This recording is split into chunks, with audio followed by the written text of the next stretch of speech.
Ah, je suis pas au courant. La vie dans mon quartier. À Sartrouville. Je m'informe. J'écoute. Un festival. Un concert. Bon savoir. À côté de chez moi. Radio Axe. Bonjour à tous, c'est Arnaud et bienvenue dans Ça se passe près de chez vous sur Radio Axe. Aujourd'hui, nous sommes avec la CSF Sartrouville, la Confédération syndicale des familles de Sartrouville, représentée par Jean-Marc Loret, président du Conseil syndical des familles de Sartrouville. Bonjour. Bonjour, comment vous allez ? Eh ben, écoutez, ça va très bien, merci. Je suis vacciné depuis une semaine. Ah bah, une très bonne nouvelle. Mais donc pendant cette interview, on va discuter ensemble. Vous allez nous raconter votre parcours, l'histoire de la CSF, mais aussi ses missions et actions, et bien sûr parler de la crise sanitaire en ce moment et expliquer quelles sont les missions de la Confédération syndicale des familles de Sartrouville face à cela. Mais déjà, tout d'abord, pour ceux qui ne vous connaissent pas, pouvez-vous vous présenter? Quel est votre parcours et depuis quand êtes-vous président de la CSF? Donc, je suis arrivé à Sartrouville il y a exactement 45 ans, le 7 mars 1976. Donc, je suis un vieux Sartrouvillois.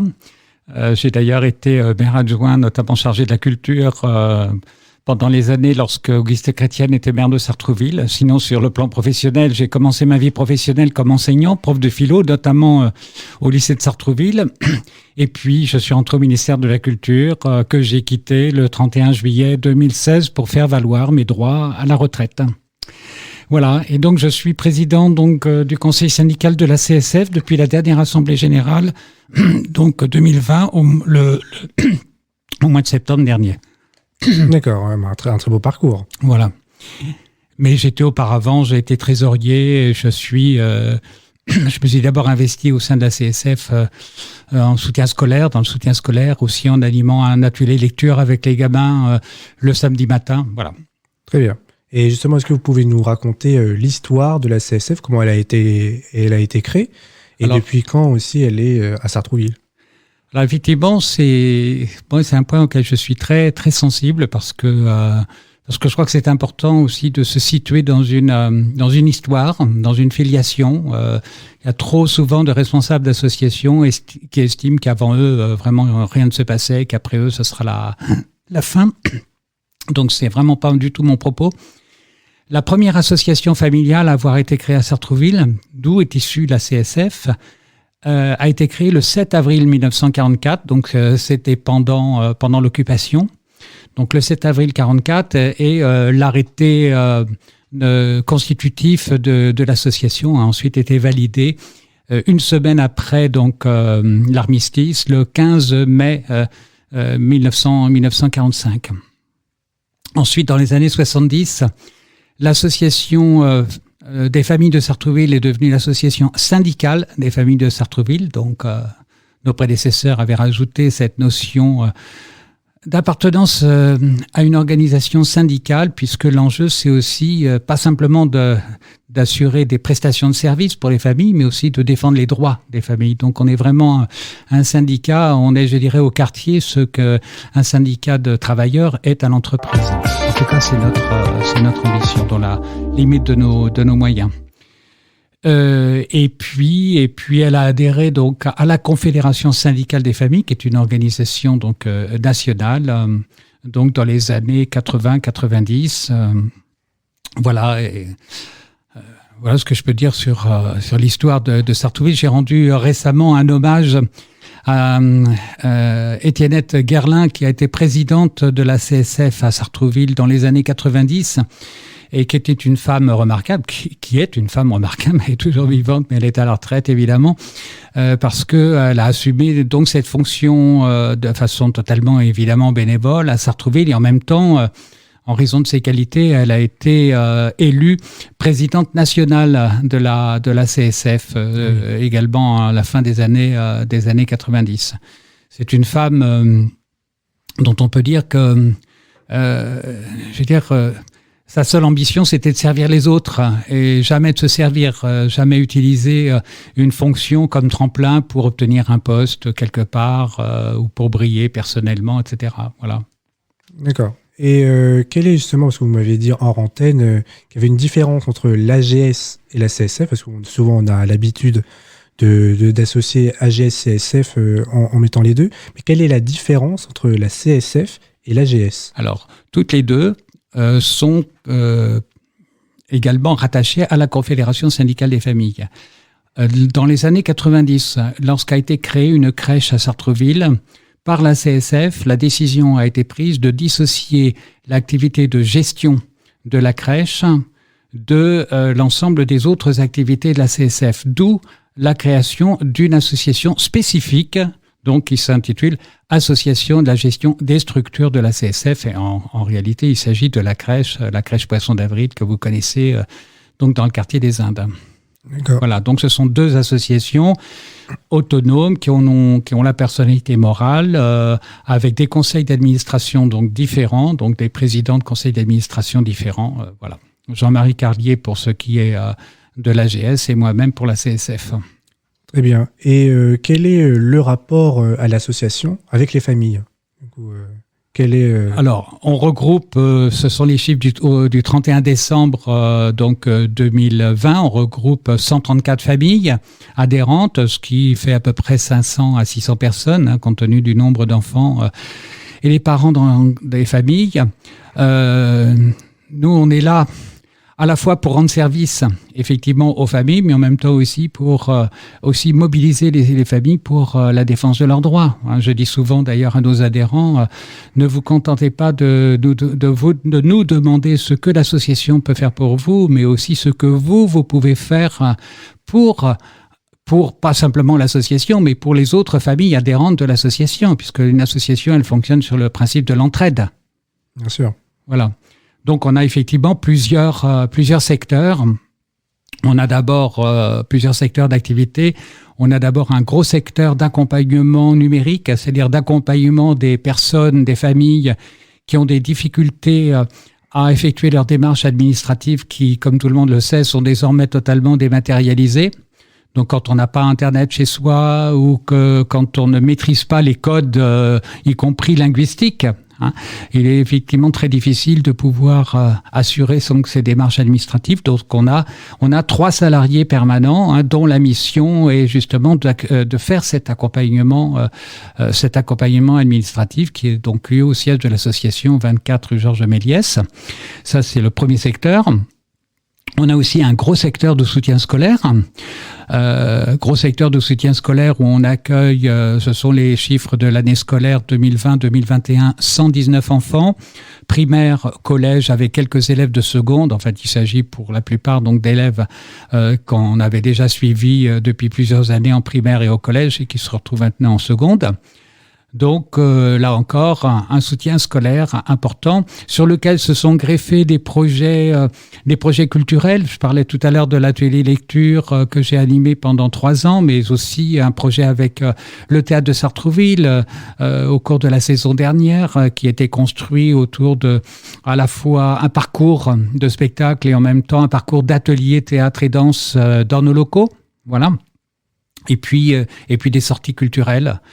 Des sorties de découverte du patrimoine ou des sorties tout simplement de loisirs dont on pourra reparler puisque c'est l'un de nos objectifs pour l'été prochain de remettre en place de réorganiser un certain nombre de sorties pour permettre aux familles un peu de sortir de Sartrouville, de respirer après la période difficile que nous sommes encore en train de traverser. Et puis l'atelier couture.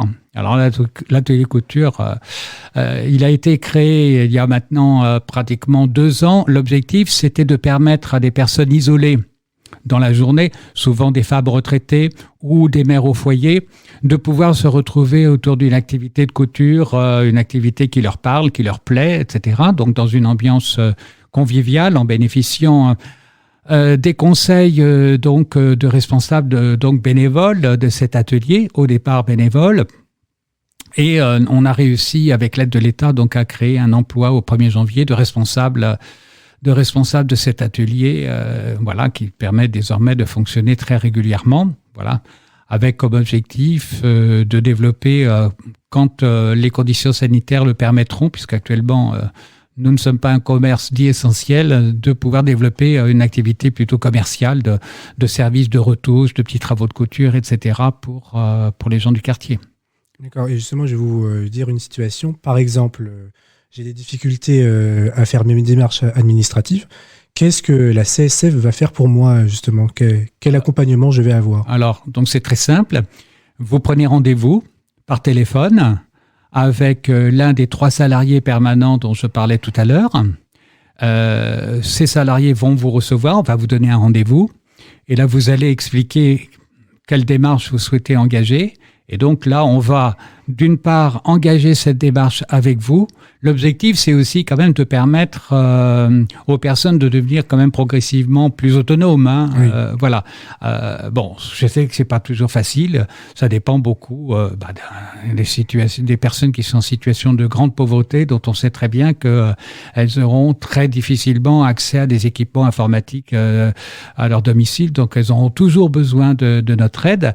Mais vous avez aussi des personnes assez jeunes, géants, qui ont la trentaine ou la quarantaine, qui arrivent avec leur smartphone et puis qui nous disent voilà, je vous donne mon smartphone. Est-ce que vous pouvez me montrer comment on accède à tel ou tel service? Grosso modo, un bon tiers des démarches concernent le logement.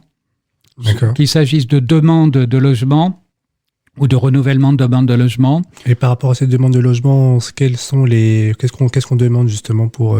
c'est-à-dire, on cherche une maison, on les aide du coup à trouver... Là, pour le coup, dans la quasi-totalité des cas, il s'agit de demandes de logement social. Oui. Donc, en fait, on les aide à déposer leurs demandes sur Internet. Voilà. Et puis, ou à renouveler leurs demandes, ou quand il s'agit vraiment de dossiers prioritaires, on fait ce qu'on appelle des dossiers d'allo, hein, c'est-à-dire où les usagers ont la possibilité de faire valoir leurs droits au logement donc prioritaire. Voilà. Et puis, on a aussi des dossiers qui concernent les relations entre bailleurs et locataires, des locataires qui sont plus ou moins en conflit avec leurs bailleurs, qui ont des difficultés à payer leur loyer, etc. Donc, on a aussi comme objectif de prévenir les situations qui risquent, si on les laisse filer, de s'aggraver et de conduire à carrément à l'expulsion des logements. Donc voilà, ça c'est un gros secteur. Et puis sinon, on a beaucoup de démarches en direction de la caisse d'allocation familiale, des caisses primaires d'assurance maladie. Beaucoup aussi de personnes qui viennent nous voir quelques mois avant leur retraite et qui nous demandent de les aider à reconstituer leur carrière, ce qui n'est pas forcément très simple, en particulier pour des familles, pour des personnes et qui ont des parcours complexes, avec notamment des périodes de travail à l'étranger, etc. Donc on les aide aussi dans ces démarches-là. On a aussi des dossiers plus spécifiquement de conseil juridique. On a un juriste dans notre équipe, voilà. Donc, on fait nos permanences à la fois au siège de l'association, donc au 24 rue Georges Méliès, dans le quartier des Indes, mais aussi le lundi toute la journée, le mardi et le jeudi après-midi à la maison France Service, là au point d'accès au droit, donc installé dans la mairie annexe. Et justement, ces accompagnements, ils durent combien de temps ?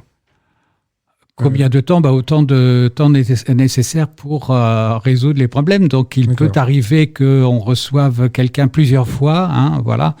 Sur l'ensemble de l'année 2020, on a réglé 2244 démarches administratives. Ah oui, pas mal. On est tenu de faire des statistiques. Le rythme s'est d'ailleurs accéléré ces premiers mois de l'année, puisque là, j'ai fait les comptes sur le premier trimestre. On en est, si je compte l'ensemble si je compte l'activité à la fois des 3 permanents qui sont donc au siège de l'association et de notre écrivain public, on arrive à plus de 900 rendez-vous en 3 mois. Plus de 900 rendez-vous en 3 mois, pour 4 salariés, ce qui est plus que le nombre de rendez-vous à la même époque l'année dernière. Voilà. Oui. Donc c'est vrai qu'il y a une très forte demande. Tout le monde le sait maintenant. Tout se passe sur Internet. Toutes les démarches sont dématérialisées. Écoutez, en dépit de la volonté du gouvernement de mettre en place des dispositifs pour accompagner les personnes. En réalité, il y a encore beaucoup de personnes qui ne peuvent pas se débrouiller par elles-mêmes pour assurer leur démarche administrative. Prenez l'exemple, on parle en ce moment de la vaccination, mais si vous n'avez pas accès à Internet, si vous n'avez pas accès à Doctolib, c'est extrêmement compliqué d'obtenir un rendez-vous. Oui. Et il y a beaucoup de personnes qui, finalement, de personnes âgées, en particulier des plus de 75 ans, pourtant prioritaires, et qui laissent tomber parce que, tout simplement parce que ils se découragent, ils n'ont pas accès à Internet, on leur donne un numéro de téléphone, mais ce numéro de téléphone sonne toujours occupé, ou on leur dit, non, il n'y a pas de place disponible. Je sais qu'en ce moment, les caisses primaires d'assurance maladie appellent individuellement les plus de 75 ans qui n'ont pas encore été vaccinés, mais oui, ça témoigne de l'ampleur, vraiment l'ampleur des besoins. D'accord. Et justement, on va parler de cette crise sanitaire. Oui. Et parce que comme vous le savez, on est en pleine crise sanitaire avec le Covid-19. Et est-ce que à cause de cette crise, beaucoup de familles ont été en difficulté? Justement, que fait la CSF pour les aider? Alors, nous, on n'a pas de moyen direct de les aider. En revanche, on diffuse les informations sur les différents dispositifs d'aide. Très récemment, par exemple, on a eu un séminaire avec 1001 Vies Habitat qui nous a annoncé donc la convention qui a été conclue entre le bailleur et puis le conseil départemental des Yvelines, qui permet aux locataires ayant subi une perte de leurs ressources depuis le 1er mars 2020, une perte de leurs ressources qui les a conduits à ne pas payer la totalité de leur loyer, de pouvoir prendre en charge jusqu'à 50% du montant des loyers dans la limite de 6 mois. Voilà, c'est une information qui nous a été donnée par 1001 Vies Habitat et qu'on restitue auprès des familles, soit directement auprès de nos adhérents. On a par exemple un groupe WhatsApp pour l'ensemble des adhérents, ou auprès de la population à partir de notre page Facebook. Et comment a vécu justement la CSF pendant les 2 confinements qu'on a vécu, le premier et le deuxième? Pendant le premier confinement, comme vous savez, toute l'activité en France s'est arrêtée. Alors on a quand même continué l'accompagnement administratif, parce qu'il se trouve qu'on a une salariée qui habite dans l'immeuble où se trouve le siège. Bon, Valérie, elle est connue de beaucoup de Sartrouvillois, hein, Valérie Rodriguez. Et elle descendait le matin, elle ouvrait la fenêtre. On recevait pas les personnes au siège de l'association, mais elle traitait les dossiers à travers la fenêtre puisqu'on aurait toussé. Bon, voilà. Bon, c'est un exemple. On a continué le soutien scolaire avec les enfants. C'est là où on s'est aperçu. D'ailleurs, on le savait, mais ça n'a fait que confirmer une situation dont on avait déjà pris la mesure. On savait que beaucoup de familles n'ont pas les outils permettant justement de suivre des séances en distanciel, comme on dit, hein, et grosso modo, on avait perdu plus de la moitié des effectifs du soutien scolaire pendant cette période, mais on a continué des cours à distance, du soutien scolaire à distance. Moi, personnellement, j'ai fait une dictée par jour. Au départ, je pensais que ça intéresserait pas les gamins, et puis en fait, en réalité, je me suis aperçu qu'ils étaient très partants. J'ai été obligé vraiment tous les jours d'organiser une dictée tellement il y avait de demandes. Voilà. Et puis l'atelier couture. L'atelier couture, il a aussi été mobilisé à la demande de la ville en particulier, qui nous a fourni le matériel, réaliser des surblouses et des masques, puisqu'il y avait à l'époque une très forte demande. Voilà, donc ça, c'est la première période du confinement. Ensuite, depuis le mois d'octobre, la conséquence de la crise sanitaire, c'est que ça a évidemment conduit à freiner une grande partie de nos activités. Par exemple, on avait organisé tout un programme de sorties l'été dernier, qui devait se poursuivre cet automne. La dernière sortie donc a eu lieu à l'Institut du monde arabe, c'était le 24 octobre. On devait partir tout à fait fin octobre au château de Chambord, puis le 7 novembre aux Eaux de Vincennes. Et voilà, ces 2 dernières sorties ont été annulées en raison de la fermeture du Eaux de Vincennes et du château de Chambord. Hein. Oui. Voilà. Voilà un exemple. On a aussi tout un programme d'ateliers destinés aux parents pour réfléchir ensemble sur des questions, toutes les questions que les parents se posent, comment à la fois faire preuve d'autorité et puis en même temps créer les conditions pour que nos enfants deviennent autonomes, comment gérer la relation que les ados ou les pré-ados ont avec leur doudou, je pense au portable, au téléphone portable qui les accompagne jour et nuit. Bon voilà, alors comment gérer ces addictions, comment faire preuve d'autorité tout en laissant quand même aussi un certain degré d'intimité personnelle à son enfant, à son adolescent, qui évidemment a tout à fait le droit d'utiliser son smartphone pour continuer évidemment à chatter avec ses copines ou ses copains, mais bon voilà, où sont les limites, voilà, des questions comme ça. Comment éduquer aussi les enfants dans un contexte où la culture dominante à l'école n'est pas forcément celle des familles, puisque pour la quasi-totalité, enfin la très très très grande majorité, je dirais 90 à 95% des familles adhérentes de notre association sont originaires soit de la 2e, 3e ou 4e génération, soit du Maghreb, des pays du Maghreb ou d'Afrique subsaharienne. Donc là, c'est un vrai sujet. Comment élever ces enfants dans un contexte biculturel. Voilà.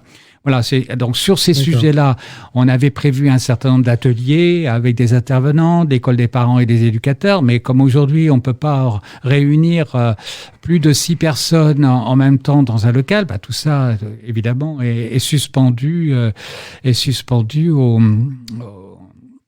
aux décisions de lever des restrictions sanitaires. Moi, je croise les doigts en espérant que le 15 mai, la situation va pouvoir s'améliorer. Mais vu ce que j'ai entendu ce matin, je commence à en douter. Bon. Ouais.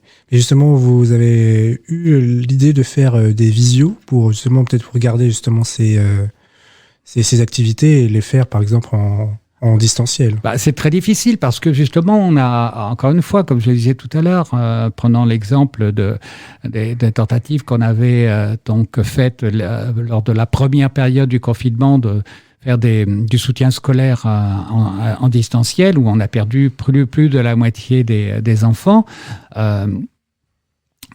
Finalement, il y a peu de familles qui ont la possibilité comme ça de s'installer devant un ordinateur. Rares sont les familles qui ont un ordinateur. Au mieux, il y a un portable par famille, un smartphone par famille. Ouais. Donc non. Et puis surtout, donc là, il y a cet obstacle, je dirais presque donc technologique. Mais les comment dirais-je, les obstacles sont beaucoup plus profonds parce que l'enjeu, c'est pas de diffuser des informations, de donner des cours, c'est en prenant appui sur des intervenants extérieurs de faire en sorte que les parents puissent exposer eux-mêmes et débattre eux-mêmes des difficultés auxquelles ils sont confrontés.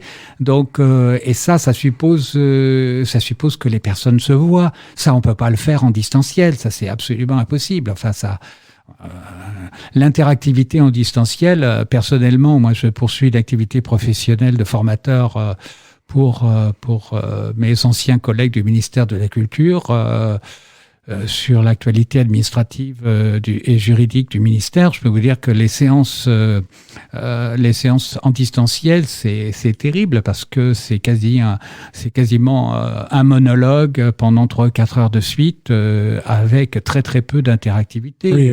Voilà, donc non, ça c'est terrible ces conditions-là. Et justement, vous m'avez expliqué avant notre rencontre que vous menez actuellement une campagne de tracts. Justement. Oui, on essaye de faire connaître l'association et de faire connaître les services que l'on propose donc aux familles, de mieux les faire connaître. Je sais que beaucoup de monde nous suit, en particulier sur Facebook. Je peux pas le nombre exact de personnes parmi nos amis Facebook, mais aujourd'hui, on doit être à nettement plus de 500, par exemple. Bon, mais c'est pas encore la totalité de la population de Sartrouville. Donc, faire connaître les services que l'on propose et puis anticiper, préparer aussi l'avenir proche. Je pense qu'encore une fois, on va avoir besoin de sortir de Sartrouville après ces mois difficiles de confinement ou de semi-confinement où on peut pas aller au-delà de 10 km. moi j'espère qu'à partir, alors peut-être pas à partir du 15 mai, mais à partir de la fin mai, on pourra organiser des sorties. Moi j'espère bien que le premier week-end de juillet, on pourra, comme ça avait été le cas l'année dernière, faire une journée à la plage. L'année dernière c'était à Ouistreham, on verra où on ira cette année, mais voilà, on avait loué 2 cars à cette occasion. Ça a permis quand même à 120 personnes de bénéficier d'une journée en bord de mer. Voilà, on avait démarré notre programme de sortie de cette façon. Il y en a eu bien d'autres. Sortie donc à la réserve de Thoiry, donc une visite de la réserve de Thoiry en camion brousse. Il y a un week-end sur l'île de loisirs de Moisson, donc à côté de Mantes. Une journée. On avait fait aussi une journée au Musée national Port-Royal des Champs qui a été aussi un grand succès. Au Parc Hérouval aussi, le dernier dimanche du mois d'août. Le parcours Acrobranche à Bon-Ravilliers à côté de Poissy, etc. Puis d'autres encore. Donc voilà, moi je voudrais qu'on puisse organiser aussi dès que possible des sorties, parce que là il y a un vrai besoin. Justement, du coup, c'est votre ambition pour le futur. Ah ben c'est pour le futur immédiat, oui. Vraiment, moi, on est vraiment dans les starting blocks. On n'attend plus que la levée des contraintes sanitaires pour reprendre contact avec les différents sites institutionnels, partenaires, etc., qui pourraient nous permettre d'organiser ces sorties. Mais là, on est prêt. Et pour terminer cette interview, comment vous contactez la CSF et où on peut vous retrouver ? Alors, donc, on a principalement 2 sites. D'une part, le 24 rue Georges Méliès, c'est donc au cœur de la Cité des Indes. Donc, c'est là où ont lieu les permanences que j'évoquais tout à l'heure, donc qui ont lieu sur rendez-vous. Donc, le numéro de téléphone est le 01 30 86 90 62, 01 30 86 90 62. On tient vraiment à ce que les personnes prennent rendez-vous pour éviter justement que les personnes se croisent, etc. Encore une fois, en raison des contraintes sanitaires. Donc ça, c'est le premier site. Le deuxième site, et puis alors, juste à côté, donc on a dans ce qu'on appelle la papothèque aux 4 rue Astor-Pelterie, donc l'atelier couture, voilà. Et puis le soutien scolaire. Alors le soutien scolaire donc a lieu principalement au 7 de la rue Pablo Picasso. C'est les anciens locaux de la PMI à Sartrouville qu'on a récupéré il y a déjà plusieurs années, donc qui appartiennent à l'OGIREP. Et là donc la responsable du soutien scolaire, Madame Potier, peut accueillir donc alors. Pour l'instant, on n'a pas encore commencé évidemment les inscriptions pour la rentrée prochaine. Mais enfin, je peux d'ores et déjà donner le numéro de téléphone, mais il figure sur le tract. C'est le 06 40 55 23 37 pour connaître les conditions pour être inscrit donc au soutien scolaire. Le soutien scolaire a lieu aussi au 1 avenue de l'Europe, au rez-de-chaussée de l'une des tours des Indes. Enfin, pour contacter la responsable du soutien scolaire, il faut faire ce numéro, 06 40 55 23 37. D'accord. Merci beaucoup en tout cas d'avoir accepté notre invitation. Merci à Radio ACS de m'avoir invité. Mais voilà. Oui, c'est notre invitation. Ça se passe près de chez vous sur Radio X, donc n'hésitez pas à revenir à la radio si vous avez de nouvelles actualités à nous faire partager. J'espère prendre un rendez-vous assez vite pour vous dire, tel jour on va à Ouistreham, tel autre jour on va, je sais pas où, on verra peut-être au château de Fontainebleau, etc. Enfin, vous donnez notre programme de sortie quand il sera prêt. Bon, j'espère pouvoir très vite, tel à mi-mai. J'espère vraiment le meilleur pour vous. Et quant à nous, auditeurs, on se retrouve très bientôt pour un prochain numéro de Ça se passe près de chez vous. La suite des programmes sur Radio X.